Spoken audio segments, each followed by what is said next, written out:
Hello students, exercise 5.2 arithmetic progression, question 16. Determine the AP whose third term is 16. It is given that third term is 16 and 7 term exceeds the fifth term by 12. 7 term is exceeds means ज़्यादा है तो plus कर लेंगे the 15 term by 12. Sorry, the fifth term by 12. The fifth term by 12. तो यहाँ से हम equation बना सकते हैं, देखेंगे आप. A3 means A plus 2D is equals to 16. Equation first. And A7 means A plus 6D is equals to A5 means A plus 4D plus 12. इसको सॉल्व करेंगे तो देखेंगे A plus 6D and A plus 4D. A से A cancel होगा, same number है और same sign है, opposite side है तो कैंसिल हो जाते हैं. A से A कैंसिल हो जाएगा. 6D minus 4D हो जाएगा 2D is equals to 12. Then D is equals to 6. If D is 6, we can put up the value of D in equation first. Equation first become A is equals to 16 minus 2, 6 is 12. It means A is equals to 4. So we have A equals to 4 and D is equals to 6. Okay. Now what we have to do? We have to determine the AP. So required AP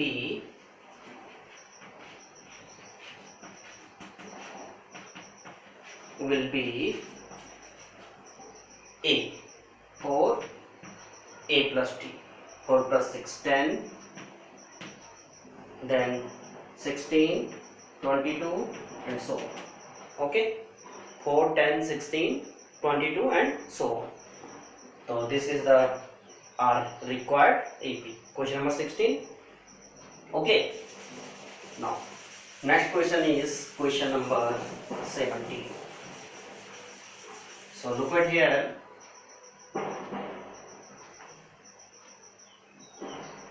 Find the 20th term from the last. Most important question of the exercise. 3, 8, 13.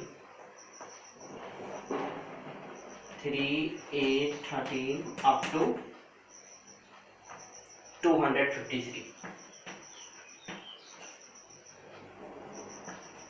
We have another formula for last term, that is nth term from last equals to L minus n minus 1 into D.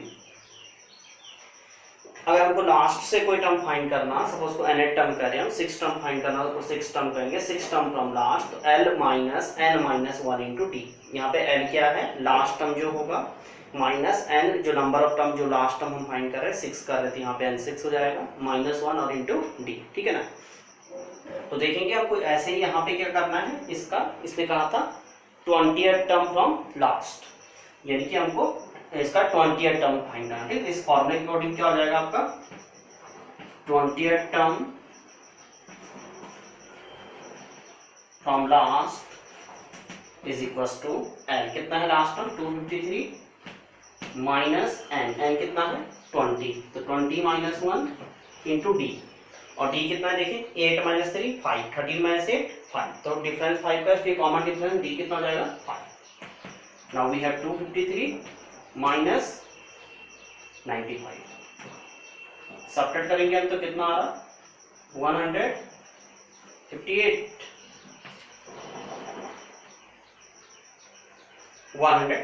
So 20th term from last is 158. इसका मतलब ये हुआ जैसे 253 है, इससे पहले क्या आता 5 का डिफरेंस है, डेफिनेटली 248 आना था. उससे पहले 243, उससे पहले 238, उससे पहले 233. इसी तरह से हम आते आते सर ये पहला हो गया, इससे पहले वाला 248 दूसरा टर्म हुआ लास्ट से, 243 तीसरा टर्म होगा लास्ट से. ऐसे ही आते आते आते आते 20th टर्म जो आएगा वो आएगा 158. तो इसके लिए फॉर्मूला है, आप ध्यान रखेंगे, इसको नोट कर लेंगे. ठीक है, ये 17 क्वेश्चन था. हम आगे चलते हैं 18 की ओर.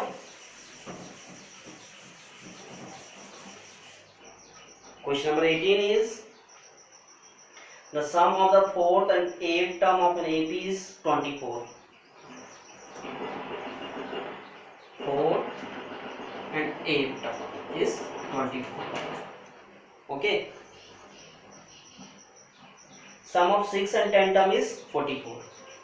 6 and 10 term is 44.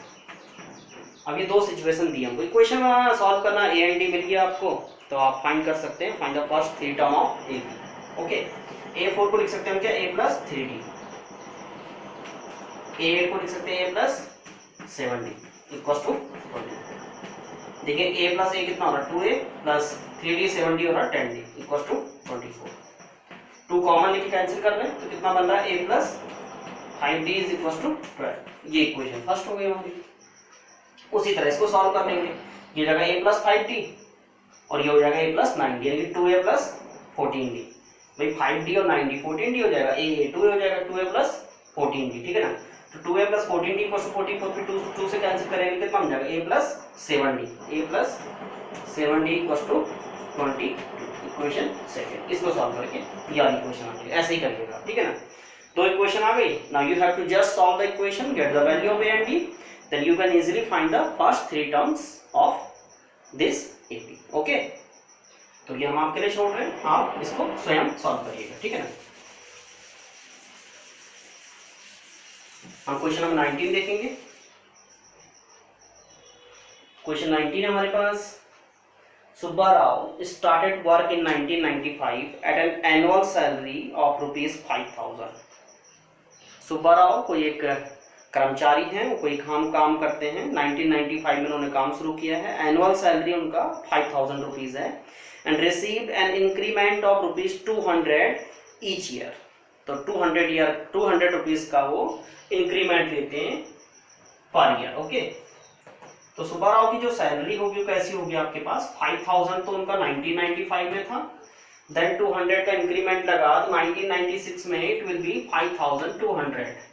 And in 1997 it will be 5,400 and so on. 200 रुपए का इंक्रीमेंट हर साल लगता जा रहा है, ठीक है ना. ऐसे क्वेश्चन ने कहा है, in which year did his income reach ₹7,000.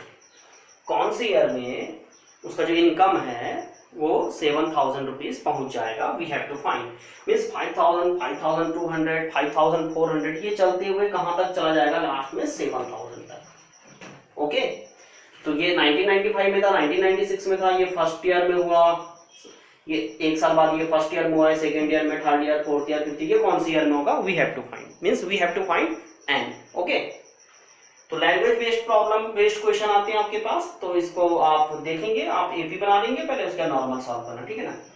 A equal to मिल गया हमें 5,000 एंड डी मिल रहा है 200 एंड ये हो रहा है क्या होगा हमारे पास, लास्ट टर्म है जिसको हम an कहते हैं, that is 7,000. Okay, now we know an is equals to a plus n minus 1 d.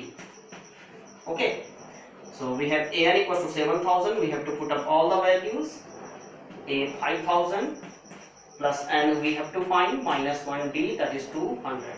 Okay, इसको सॉल्व करेंगे. 5,000 अगर यहाँ पे आ रहा है तो 7,000 माइनस 5,000 2,000 हो रहा, equals to n minus 1 into 200. ये 200 यहाँ आएगा, इसको कैंसिल कर रहा है कितने टाइम्स, 10 टाइम्स. तो n इक्वल्स टू मिल जाएगा आपको 10 और ये माइनस 1 आ जाएगा तो प्लस 1, 11. n11 कहने का मतलब 11th ईयर में, 11th ईयर में जो उसका सैलरी होगा कितना हो जाएगा, 7,000. आंसर ये होगा 11th ईयर, ठीक है ना. तो 1995 में प्लस 11 ऐड कर लीजिए तो 2006. इट मींस कि 2006 में सुब्बा राव का सैलरी, उसका इनकम कितना पहुंच जाएगा, 7,000 रुपीज. ओके, मैथ्स में एक बात का और ध्यान रखिएगा, जो हम फाइंड आउट करते हैं वहां पे रिजल्ट लिखना जरूरी होता.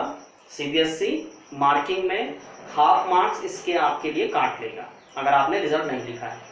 तो आप हैबिट बनाइएगा अपनी अभी से, जैसे कि अभी क्वेश्चन में पूछा था, तो आप इतना हमने सॉल्व कर दिया, इसके बाद आप लास्ट एक और लाइन लिखेंगे. जैसे उसने पूछा था इन विच ईयर, तो आप लिखेंगे on 11th year, that is in 2006 Subba Rao complete his salary with ₹7,000 और his income reach 7,000 rupees। ठीक है ना, वो एक लाइन का आप रिजल्ट हमेशा लिखेंगे हर क्वेश्चन में, इस बात का ध्यान रखिएगा। इसी बात के लिए आपके हाफ मार्क्स का डिडक्शन हो जाएगा अगर आप नहीं लिखते हैं सीबीएसई बोर्ड के अंदर, याद रखिएगा। तो एक्सरसाइज 5.2 के लास्ट क्वेश्चन पे अब हम पहुंच गए हैं। Ramkali saves ₹5 in first week of a year and then increase her weekly saving ₹1.75. If in the nth week her weekly saving becomes 20.75, then find the value of n। Same question जैसे 19 में भी किया हमने। Ramkali save करती है ₹5 in first week. Okay, तो ₹5 हुआ पहले और फिर उसके बाद 1.75 का वो इंक्रीज करती है हर वीक। ओके, तो इसमें 1.75 ऐड होगा तो 6.75 हो जाएगा, फिर 1.75 ऐड होगा तो 8.5 हो जाएगा और फिर होगा तो ऐसे ही चलता रहेगा और लास्ट में इसने कहा था 20.75। ओके, 5, 6.75, 8.50, देन ये बन जाएगा आपका 10.25, then I think 12 and so on. इसी तरह से चलता हुआ 20.75 तक कब पहुंचेगा, we have to find. Okay, so here answer is 5, D is equals to 1.75, A and D और An equals to 20.75 and we have to find। आपको हमने पहले ही बताया था कि हमारे पास यहाँ फॉर्मूले में 4 चीजें होती है जहाँ से एक अननोन होगी, ये है, और 3 गिवन होगी आपको। बस अब आपको चीजें वैल्यूज को रख लेना है फॉर्मूले में और सॉल्व कर लेना। You can easily find and that is on that week the saving of Ramkali reach 20.75। Okay, तो रिजल्ट होगा आपका इस तरह से 5.2 कंप्लीट हो जाती। अभी नेक्स्ट वीडियो में हम आपको एक्सरसाइज 5.3 शुरू करेंगे, सम ऑफ n टर्म्स। ओके, तब तक आप इसको कंप्लीट करिएगा। Thank you.